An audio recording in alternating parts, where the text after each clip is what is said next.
지역 수건 사업인 내포신도시 종합병원 건립이 본격화되고 있습니다. 충남도와 명지의료재단이 관련 업무 협약을 체결했는데 병원은 계획보다 3년 단축된 2026년에 문을 열 예정입니다. 지난해 태안군이 재난지원금을 지급하는 과정에서 공문서를 위조하는 등 절차를 지키지 않았다는 의혹이 제기됐습니다. 태안군수는 기자회견을 열고 위법성은 없었다고 반박했습니다. 이완섭 서산시장이 신청사 건립과 공항건설 등 지역 현안에 대한 계획과 전망을 충남방송과의 인터뷰에서 밝혔습니다. 주요 내용을 전해드립니다.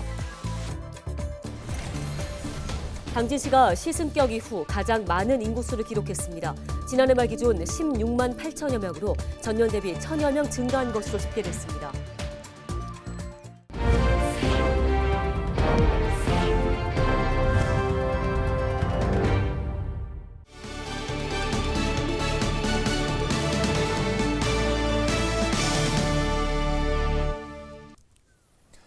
시청자 여러분 안녕하십니까? 헬로티비 뉴스입니다. 첫 소식입니다. 내포신도시 종합병원 건립은 충남도민의 수건 사업인데요. 최근 충남도가 명지의료재단과 업무 협약을 체결하면서 병원 건립에 박차를 가하고 있습니다. 네, 취재 기자를 연결해 보겠습니다. 정호석 기자, 충남도의 내포 종합병원 건립 계획 어떻게 됩니까? 네, 충남도는 4일 명지의료재단과 종합병원 건립 업무 협약을 체결했는데요. 이에 따라 명지의료재단은 용지 매입과 건축 설계를, 충남도는 기반시설 공사 등 기본계획 수립을 올해 안으로 마무리할 방침입니다. 또 토지 매매 기간을 줄이는 데 합의해 당초 계획보다 3년 앞당겨진 2026년 3월에 기원될 예정입니다. 내포 종합병원 건립은 지난 2020년 무산된 적이 있는데요. 당시 충남개발공사와 협약을 체결한 한국중입자 암치료센터가 의료시설 부지 대금을 납부하지 못했기 때문입니다.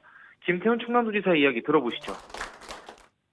우리 충남 도민들의 그런 염원이었고 또 내포를 중심으로 한 이 서남북권의 그런 수원 사업이었습니다. 충남의 입장에서는 적극적으로 성공적인 병원 건립을 위해서 노력을 하겠다는 말씀드리고. 네, 태안군에서는 재난지원금 지급을 놓고 의혹이 제기돼 논란이 커지는 분위기입니다. 시민단체 주장에 대해서 가세로 군수가 기자회견을 갖고 입장을 밝혔다고요. 네, 태안군은 지난해 3월 모든 국민에게 재난지원금 20만 원을 지급했는데요. 태안군이 예산 수정안을 제출하고 승인받는 과정에서 절차를 어기고 문서를 위조했다는 의혹이 제기됐습니다. 시민단체는 지방재정계획 심의위원회의 심의를 거쳐 기금 운영 계획을 수정해야 하는데 이를 지키지 않았다고 지적했습니다. 태안군이 군의회에 예산안을 수정해 제출한 건 위원회 개최 약 2시간 전인데 시민단체는 앞서 진행됐어야 할 지방재정계획 심의위원회 개최 계획 수립과 위원들의 심의가 같은 날 이뤄졌다고 말했습니다. 이에 따라 정상적인 절차가 불가능한 상황이었고 외부 위원 한 명의 서명 필체도 달라 공문서 위조가 의심된다고 주장했습니다. 시민 모임은 의혹을 근거로 가세로 태안군수를 공문서 위조 등 혐의로 대검찰청에 고발했는데요. 가세로 군수는 기자회견을 열고 재난지원금 지급에 위법성이 없었다는 입장을 밝혔습니다. 가 군수는 그동안 지방재정계획 심의위원회 심의 과정에서 부결된 사례는 없었다고 말했는데요. 위원회는 심의 자문의 역할로 의회에 예산안 승인에 효력을 미치지 않는 행정 내부 절차라고 덧붙였습니다. 대리 서명 의혹에 대해선 담당 공무원이 심의위원회에 동의한다는 확답을 얻은 후 서면 심사를 마무리한 것으로 서류 위변조와는 무관한 일이라고 전했습니다. 가세로 군수는 행정을 폄훼하는 행위는 절대 용납할 수 없다며 고발자에 대한 엄중한 책임을 물을 것이라고 강조했습니다. 네, 알겠습니다. 여기까지 듣겠습니다. 보도국 정호석 기자였습니다. 다음 소식입니다. 서산에는 올해 신청사 건립과 공항 건설 등 풀어야 할 현안이 많습니다. 네, 이완섭 서산시장이 충남방송과의 인터뷰에서 계획과 전망을 내놓았습니다. 한범호 기자입니다. 지은 지 50년 가까이 된 서산시청 건물. 이완섭 시장은 코로나19로 중단됐던 신청사 건립에 속도를 내겠다고 밝혔습니다. 가장 관심을 모으는 건 청사가 들어설 위치입니다. 서산시는 이달부터 청사 입지 선정위원회를 열어 후보지 9곳에 대한 평가에 돌입합니다. 시민과 전문가 의견을 종합해 오는 6월 최종 입지를 선정할 방침입니다. 2023년도 상반기 중에는 입지를 결정을 해서 타임 스케줄에 의해서 정상적으로 임기 중에는 첫 삽을 뜰 수 있도록 이렇게 지금 목표를 가지고 있다는 말씀을 드리고요. 예비 타당성 조사 결과 발표가 예상보다 늦어지고 있는 서산공항 건설과 가로림만 해양정원 조성 사업과 관련해선 우려보다 긍정적인 전망을 내놨습니다. 두 사업 모두 대통령과 도지사 공약 사항이라며 이르면 다음 달 조사 결과가 나올 것으로 내다봤습니다. 공항건설의 경우 해미국제성지 등 항공 수요가 충분하다며 국제선 취향을 최종 목표로 제시했습니다. 이 서산공항은 단순히 서산 민항으로 이렇게 끝나는 부분이 아니라 충청권의 국제공항으로 이게 커져야 한다. 그래야만이 이 충청권 전체의 발전을 꾀하고 국가 균형 발전 차원에서도 정부 차원에서도 국가 차원에서도 그 부분에 대해서는 심도 있게 검토가 이루어져야 한다. 해양정화는 경제성 평가 전례가 없어 결론이 쉽게 나지 않고 있는 상황. 결국 지난해 정부 예산에 반영된 설계비 35억 원을 한 푼도 쓰지 못했는데 이 시장은 균형 발전과 환경적 가치를 강조했습니다. 국제적인 관광 명소로 키우기 위해서는 국가가 정책적으로 나서야 되는 그런 그 과제라고 저는 생각을 하기 때문에 예타 이런 측면에서도 저는 충분히 이 사업을 추진할 수 있는 방향에서 정책적인 판단이 이루어질 것이다. 수석동 도시개발에 대해선 인구 증가와 교통인프라 확충에 따른 과밀화를 해소하기 위해 반드시 필요하다는 입장을 내비쳤습니다. 현재는 농림축산식품부의 농업진흥지역 지정 해제가 늦어지고 있는데 서산시는 다음 달 개발구역을 지정하고 충남도로부터 개발 승인을 받겠다는 계획입니다. 4만 평 정도 되죠. 이 부분이 농업진흥구역으로 이제 돼 있기 때문에 이 부분이 농림부의 협의를 통해서 잘 되리라고 믿습니다. 지금 노력을 하고 있거든요. 해제가 돼야 되는 건가요? 해제가 되면 바로 이제 속도감 있게 나갈 수가 있습니다.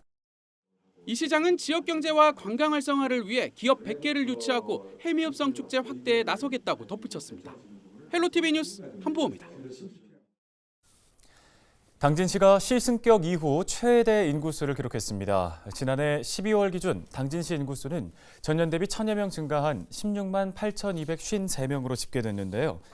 당진시는 현대 엔지니어링과 SK 렌터카 등 투자 유치와 당진 종합병원 내 심혈관 센터 개소 등의 영향으로 인구가 증가한 것으로 분석했습니다.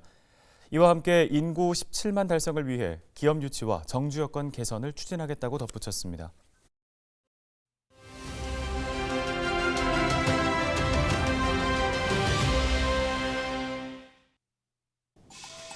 고양이 손이라도 빌리고 싶다. 요즘 여기저기 일터에서 나오는 푸념 섞인 말인데요. 이미 들판과 바다는 외국인 노동력에 의존한 지 오래됐습니다.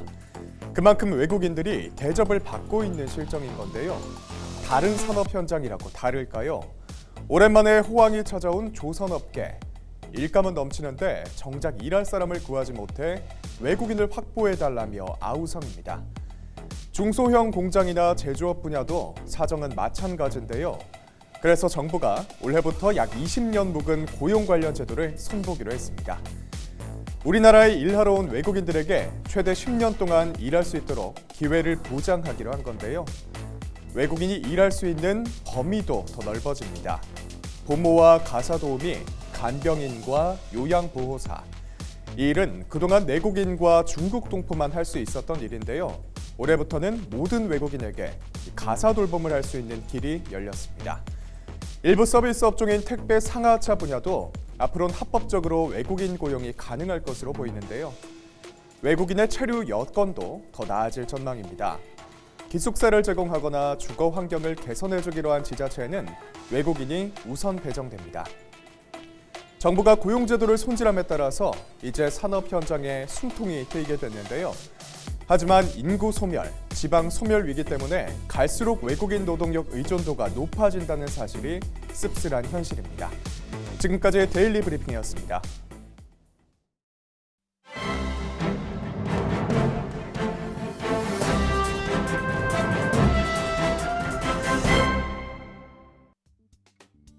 신문브리핑입니다. 국민 내일 배움카드를 통해 인생 2막을 준비하는 충청 지역민들이 늘고 있습니다. 코로나19 사태로 실업을 겪거나 이직을 고민하는 경우가 늘어난 영향으로 분석되는데요. 한국고용정보원 고용행정통계에 내일 배움카드 발급 현황을 분석한 결과 지난해 11월까지 충청권에서 국민 내일 배움카드를 발급받은 인원은 총 8만 5,925명입니다. 지역별로 보면 대전이 2만 8,505명, 충남 3만 531명, 충북 2만 920명 등인데요. 국민 내일 배움카드 발급자 수는 매년 증가하고 있는 추세입니다. 국민 내일 배움 카드는 국민 스스로 직업 능력 개발 훈련을 받을 수 있도록 훈련비 등을 지원하는 제도입니다. 대전 유성구에 거주하는 A씨는 프리랜서 강사로 일하다가 출산 이후 경력 단절을 겪고 있던 중 재취업을 대비해 배우자는 생각에서 내일 배움 카드를 신청하게 됐다고 전했습니다. 현재 지역 국민 내일 배움 카드 훈련 과정은 대전이 490개, 충남 375개, 충북이 221개 등으로 구분이 돼서 운영되고 있습니다. 컴퓨터 활용 능력, 그래픽 기술 자격을 비롯해 미용사, 바리스타, 요양보호사 자격 취득 과정 등 다양한 직종에서 배움이 가능합니다. 코로나 사태와 경기 침체가 이어지는 동안 실업, 이직, 전직이 잦아지면서 국민 내일 배움 카드에 대한 관심 역시 높아지고 있는 상황입니다.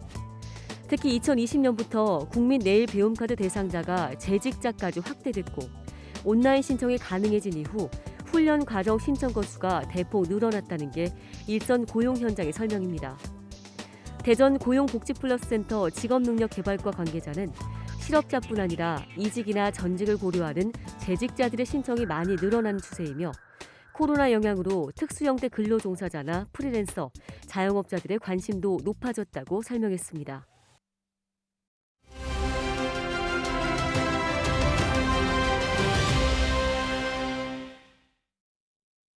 충남교육청이 전국 최초로 직업계 고등학교 학생들을 위한 맞춤형 학업 역량 강화 프로그램 직업교육 체험 119를 개발해 운영합니다. 네, 충남교육청 미래인재과의 나학규 장학사 전화 연결돼 있습니다. 장학사님 안녕하십니까? 안녕하세요. 충남교육청 나학규 장학사입니다. 네, 먼저 직업계고 학생 맞춤형 학업 역량 강화 프로그램 직업교육 체험 119를 개발하게 된 배경부터 한번 설명해 주시죠. 네, 직업교육에 진학하는 많은 학생들이 학업에 관심을 갖지 못하고 학교 생활을 하고 있습니다.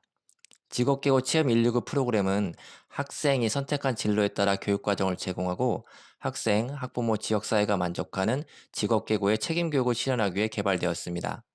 학생 스스로 자신의 진로와 적성을 고려하여 교육과정과 취업 프로그램을 계획하고 실천함으로써 학습 동기를 형성하는 데 목적이 있습니다. 네, 구체적으로 프로그램이 그럼 어떻게 운영되나요?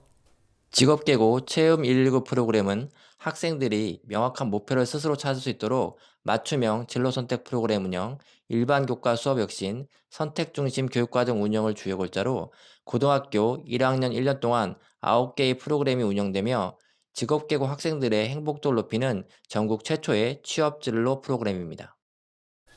네, 그럼 기대 효과는 어떻게 전망해 볼 수 있을까요? 프로그램을 통해 개인 맞춤형 직업진로 설계를 지원함으로써 능동적인 학습 활동이 이루어져 직업계고 학생들의 학업 중단을 예방하고 자존감을 높이는 데 큰 기여를 할 것으로 기대하고 있습니다. 학생 스스로 진로를 찾고 세상의 변화를 주도하는 주체적 삶을 살아갈 수 있는 직업교육으로 한 아이도 포기하지 않는 책임교육을 실현하기 위해 학교 현장에서 프로그램이 잘 안착될 수 있도록 충실히 지원해 나갈 계획입니다. 네, 알겠습니다. 말씀은 여기까지 듣겠습니다. 충남교육청 미래인재과 나학규 장학사였습니다.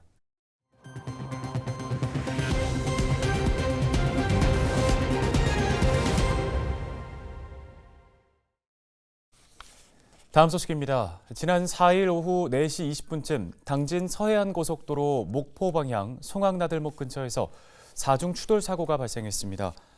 앞서 가던 SUV 차량이 중앙분리대를 들이받고 멈춰서면서 뒤따르던 8.5톤 트럭 등 화물차 적대가 잇따라 들이받은 것으로 전해졌습니다. 이 사고로 40대 8.5톤 트럭 운전자가 심정지 상태로 병원으로 이송됐지만 끝내 숨졌습니다. 경찰은 자세한 사고 경위를 조사하고 있습니다. 서산시가 보건사지에 방문자 센터 건립을 추진합니다. 서산시는 2025년까지 사업비 150억 원을 투입해 운산면 보건사지에 유물박물관 기능을 갖춘 방문자 센터를 건립한다고 밝혔습니다. 먼저 올해에는 21억 5천만 원을 들여 설계와 수해 방지 시설 설치, 발굴 조사를 할 계획입니다. 보건사지에서는 2006년부터 2017년까지 청동 정병과 금강령 등 3,700여 점의 유물이 출토됐는데요.